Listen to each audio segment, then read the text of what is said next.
तो हम पढ़ने जा रहे हैं शेड्यूल्स ऑफ इंडियन कॉन्स्टिट्यूशन, जिसमें जो पहला शेड्यूल आता है जो क्या करता है उसके अंदर लिस्ट होती है, मतलब फर्स्ट शेड्यूल, ऐसे करके बहुत सारे शेड्यूल है इसके अंदर। तो जो फर्स्ट शेड्यूल कहता है वो बताता है list of states and union territory. ठीक है, एक्चुअली हमें बस ऐसे याद रखना है, जैसे कि हमने बोला कि फर्स्ट शेड्यूल क्या बोलता है, तो वो क्या करता है list of states and union territory को रखता है।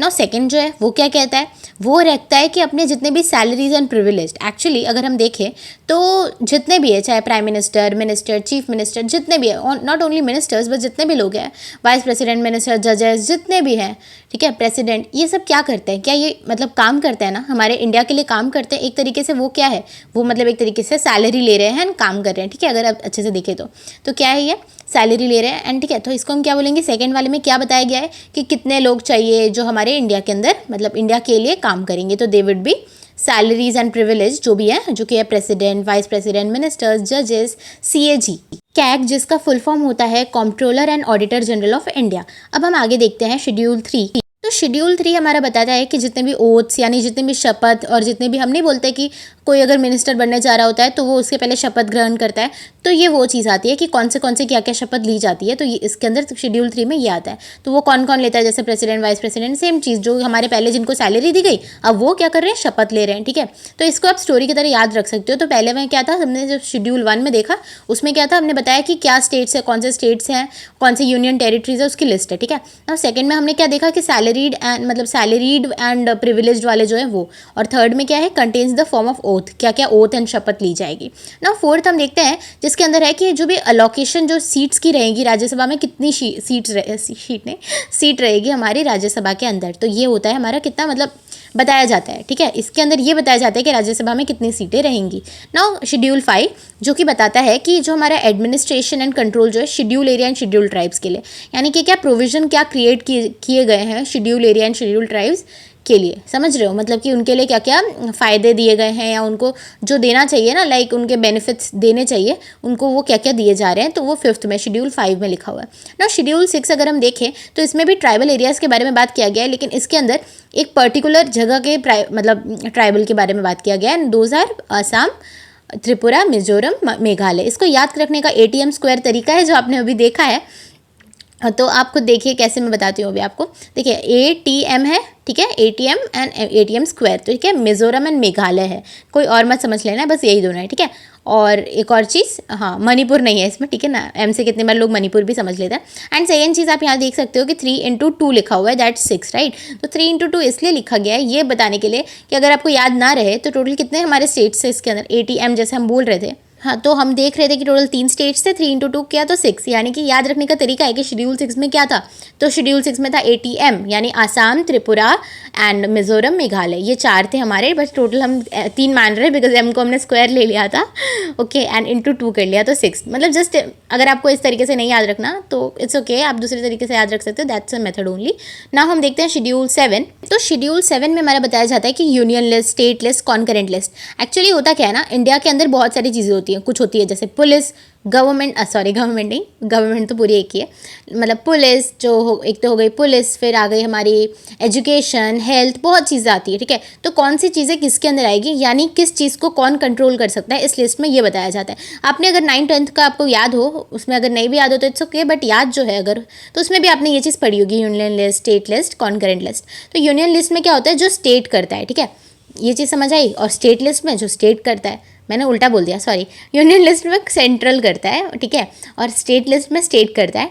कॉन्करेंट लिस्ट जो होता है वो दोनों का मिक्सचर होता है, कंबाइन होता है, मतलब होता क्या है, दोनों उसके ऊपर डिसीजन ले सकते हैं और मतलब उसके ऊपर सब कुछ कर सकते हैं। बट इसका क्या रूल है कॉन्करेंट लिस्ट का, कि अगर किसी, मान लो स्टेट ने कुछ बोला, उसने कुछ भी मतलब रूल निकाल दिया, कि स्टेट ने मान लो किसी चीज़ पर उसने रूल निकाला, तो वो होता है एजुकेशन, जैसे एजुकेशन बेस में आया, तो अगर कोई चीज़ आपने रूल निकाला उसने, स्टेट ने, और उसके बाद सेंट्रल को लगा कि नहीं ये रूल सही नहीं है ऐसा कुछ, तो वो उसके ऊपर रूल निकाल सकती है। तो फॉलो किसका होगा, सेंट्रल का होगा, ना कि स्टेट का होगा। ठीक है, तो इसमें ये होता है। नहीं तो दूसरे मामले जैसे स्टेट, तो स्टेट में आता है पुलिस, तो पुलिस जो है ना वो सिर्फ स्टेट हैंडल कर सकती है। अभी आप दिल्ली का मत बोलना, क्योंकि दिल्ली का जो होता है, दिल्ली और जो जितने यूटीज़ हैं, यूनियन टेरिटरीज, तो उनके जो होते हैं वो सेंट्रल के हाथ में होता है। ठीक है, लेकिन बाकी जितने भी स्टेट्स हैं सबके अपने अपने खुद के पुलिस होते हैं। तो पुलिस के ऊपर जो भी कुछ भी नियम है उनके बारे में, मतलब जो भी है कि अगर पुलिस को कुछ करने को बोला गया तो वो स्टेट बोलेगी, मतलब अगर स्टेट की है तो।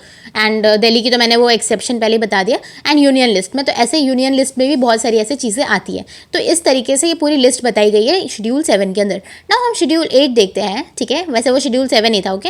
ना शेड्यूल 8 देखते हैं, contains the list of recognise language. कौन सी लैंग्वेज को हम मान्यता देते हैं अपने इंडिया में, लाइक ऑफिशियल लैंग्वेज कह सकते हैं, रिकॉग्नाइज लैंग्वेज, ऑफिशियल नहीं मतलब रिकॉग्नाइज लैंग्वेज है उसको हम कह सकते हैं, जिसको हमने क्या कहते हैं मान्यता दी हुई है, ठीक है। तो वो क्या है, असमिया, बंगाली, गुजराती, हिंदी, कन्नड़, कश्मीरी, मलयालम, मराठी, उड़िया, पंजाबी, संस्कृत, तमिल, तेलुगु, उर्दू, ठीक है। ये हमारे 14 थे। उसके बाद और भी ऐड हुए जो कि क्या है, हमारे 14 थे पहले, फिर 8 और ऐड हो गए। तो क्या हो गए, सिंधी, कोंकणी, मणिपुरी, नेपाली, बोडो, संथाली, डोंगरी एंड मैथिली, ठीक है। तो 22 टोटल है हमारे। और इसको मैंने यहाँ पर ऐसे अंडरलाइन, मतलब मैंने नहीं, जो भी है उसको मैंने ऐसे सर्कल यहाँ पर इसलिए हुआ है 8th में, just because to tell you कि यहाँ पर ये कौन सा शेड्यूल 8 चल रहा है। तो इससे याद रहेगा कि इसमें क्या था, शेड्यूल 8 में क्या था, 14 लैंग्वेजेस थे टोटल, मतलब एक्चुअली टोटल 22 थे बट पहले 14 थे, उसमें प्लस 8 हुआ, तो 8 से आप याद रख सकते हो शेड्यूल 8, ओके। नाउ आप देखो हमारा, तो यहाँ पर देखो शेड्यूल 9 तो contains provision as to validation of certain acts and regulation. तो ये इसमें क्या क्या होता है, इसमें है लैंड टैक्स प्रॉपर्टी। तो एक्चुअली आपको अगर पता होगा तो लैंड रिफॉर्म्स लाए गए थे इंडिया में, वो इसलिए लाए गए थे कि जब अंग्रेज़ चले गए थे, हमारा देश आज़ाद हो गया था, तो मतलब लैंड की जो डिस्ट्रीब्यूशन थी बहुत ज़्यादा अनइवन थी। कुछ तो बहुत ज़्यादा अमीर थे, करोड़पति ऐसे, और कुछ थे तो जिनके पास कुछ भी पैसा नहीं थे, खाने के भी मतलब खाने भी नहीं मिलता था ऐसा, ठीक है। तो उसके लिए क्या किया था गवर्नमेंट ने कुछ ऐसा किया था कि हर इंसान जो है ना वो इतने तक का ही लैंड रख सकता है, उसके ऊपर की प्रॉपर्टी आप नहीं रख सकते हो, ऐसा रूल निकाला था। एंड जो भी बचे हुए लैंड थे, यानी अगर मान लो उन्होंने कुछ फिक्स किया तो उससे ऊपर का जितना भी लैंड है ना वो गवर्नमेंट को उन्हें देना पड़ेगा, और गवर्नमेंट क्या करेगी, उसे गरीबों में बांटेगी, ठीक है। तो ऐसी चीज़ें होती थी। तो यहाँ पर इसके अंदर सब कुछ वही बताया गया है कि जितने भी प्रोविजंस लाए गए थे, फिर अभी लैंड टैक्स प्रॉपर्टी से रिलेटेड जितनी भी चीज़ें होती है तो ये शेड्यूल 9 के अंदर होती है, ठीक है। और इसमें अमेंडमेंट लाया गया था। अमेंडमेंट का मतलब क्या होता है, चेंजेस लाना, ठीक है। तो 1951 के अंदर चेंजेस लाया गया था, ठीक है, फर्स्ट कॉन्स्टिट्यूशनल अमेंडमेंट हुआ था। नाउ हम देखते हैं शेड्यूल 8 नहीं 10। शेड्यूल 10 कंटेन्स प्रोविजन एज, देखो आप खुद ही देख लो, disqualification on ground of defection. तो अब आप शेड्यूल 11 देखिए, इसके अंदर बताता है पावर्स, अथॉरिटी एंड रिस्पॉन्सिबिलिटी जो कि पंचायत को मिलती है, ठीक है। और इसके अंदर 29 सब्जेक्ट्स है, यानी उसके ऊपर मुद्दे हैं, मुद्दे समझते हैं, सब्जेक्ट्स है, इसके ऊपर हम बात कर सकते हैं। यानी मतलब पंचायत को मतलब क्या बोलते हैं, पावर है उसके पास इसके ऊपर डिसीजंस लेने के। और इसके अंदर क्या है, 73 कॉन्स्टिट्यूशनल अमेंडमेंट एक्ट लगा हुआ है 1992, ठीक है। मतलब ये आप इतना याद नहीं रहेगा एक्चुअली, बट मतलब इतना कि कौन सा अमेंडमेंट लगा है, बट एटलीस्ट पता होना चाहिए ना कौन से शेड्यूल में क्या है, ठीक है। मतलब ये इतनी ज़्यादा इंपॉर्टेंट नहीं है, आगे जो चीज़ इंपॉर्टेंट आएगी वो मैं बताऊंगी आपको।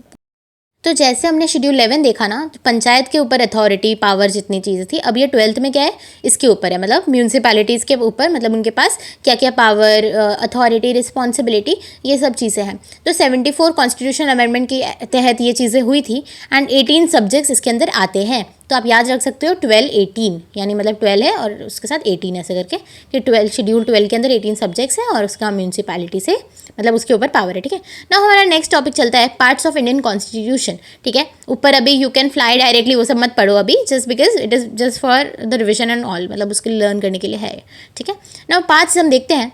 तो जो फर्स्ट पार्ट हमारा कहता है वो यूनियन एंड इट्स टेरिटरी के बारे में है, ठीक है।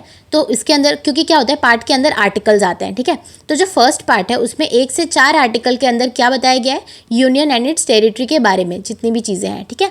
एंड अब सेकंड वाले में देखते हैं सिटीजनशिप के बारे में, जो कि है 5 to 11 आर्टिकल के बीच में, ठीक है। नाउ मतलब पार्ट 3 जिसके अंदर बताया जाता है फंडामेंटल राइट्स, ठीक है, 12 से 35। तो फोर्थ में बताया जाता है पार्ट 4 में directive principles of state policy DPSP। तो ये क्या है, मतलब कितनी सारी चीज़ें या फिर कितने ज़्यादा कंसेशंस मिलते हैं स्टेट के द्वारा हमारे इंडियन सिटीजन्स को, तो वो सब बताया गया है इसके अंदर। एंड फिर 4th A जो है ना, उसमें फंडामेंटल ड्यूटीज़ के बारे में बताया गया है, आप देख सकते हो उसके अंदर। और यहाँ पर देखिए 36 से 51 था DPSP का, 36 से 51 आर्टिकल था। एंड 4th A का जो है फंडामेंटल ड्यूटीज़ का, उसमें 51A का आर्टिकल है। नाउ हम पार्ट 5 देखते हैं जिसके अंदर आता है union, executive, parliament, union judiciary, CAG of India. तो क्या है हमारा ये ओवरऑल आप बोल सकते हो कि जो पार्ट 5 है वो हमारे यूनियन के बारे में बोलता है। इतना अंदर अंदर नहीं पढ़ने की ज़रूरत है, और ये रटने की भी ज़रूरत नहीं है कि कौन सा आर्टिकल का क्या भी, आगे मैं आर्टिकल का बताती हूँ। तो क्या है 5, और अभी 6 में क्या है द स्टेट, ठीक है, स्टेट के बारे में, मतलब 6 में स्टेट के बारे में।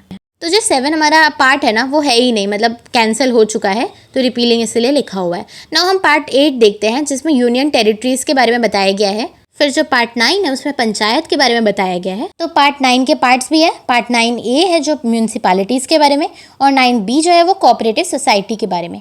फिर 10th वाला जो है पार्ट 10, ठीक है, मतलब पार्ट 10 वो है हमारा शेड्यूल्ड एंड ट्राइबल एरियाज़ के बारे में। फिर पार्ट 11 आता है जो बताता है relationship between union and states, ठीक है, यूनियन एंड स्टेट्स के बीच में क्या रिलेशनशिप रहेगा, कैसे सब कुछ सिस्टम चलेगा, उसके बारे में।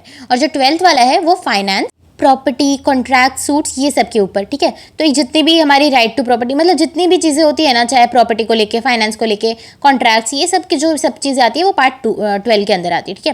नाउ पार्ट 13 हम देखते हैं जो कि ट्रेड एंड कॉमर्स, जो ट्रेड है, commerce and territory of India, ठीक है, इंडिया में जो भी ट्रेड होता है। फिर 14 जो हमारा है पार्ट 14, उसमें हमारा बताया जाता है कि जो भी सर्विसेज दी गई है यूनियन एंड स्टेट्स में, ठीक है। तो एक तरीके से आप बोल सकते हो। अब 14 हो गए पार्ट।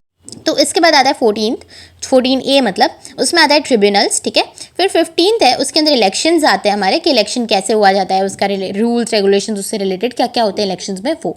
नाउ 16 हम देखते हैं स्पेशल प्रोविजन रिलेटेड है वो, ठीक है, रिलेशन नहीं है, रिलेटेड टू सर्टेन क्लासेस, ठीक है। तो जितने भी कुछ कुछ क्लासेस होती है ना, उनके अगर उनके ऊपर कुछ भी प्रोविजंस बनाए गए हैं, कुछ कुछ स्पेशल प्रोविजंस, जैसे कि हम जानते हैं ST SC OBC ये सब के लिए दिया गया है, वैसे ही, ठीक है, उनके स्पेशल क्लासेस के ऊपर, ठीक है।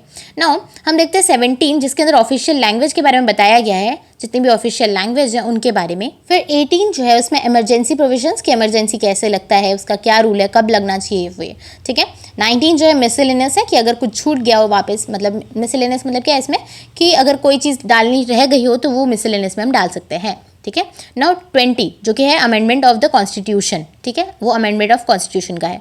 नाउ 21, वैसे 21 22 उतना पूछा नहीं जाता है, ये temporary, transitional and special provision है, बस इसको ऐसे याद कर लो, ऐसा कुछ ना कुछ है नहीं। फिर short title, commencement authorities, text in जो भी है, मतलब ये सब याद रख लो खाली, कि 22 में क्या है टाइटल है, इसमें क्या है टेम्परेरी ट्रांजिशनल है 21 में, फिर 20 में क्या अमेंडमेंट है, ऐसे, मतलब इतना नहीं आता, बहुत कम चांसेस आने के।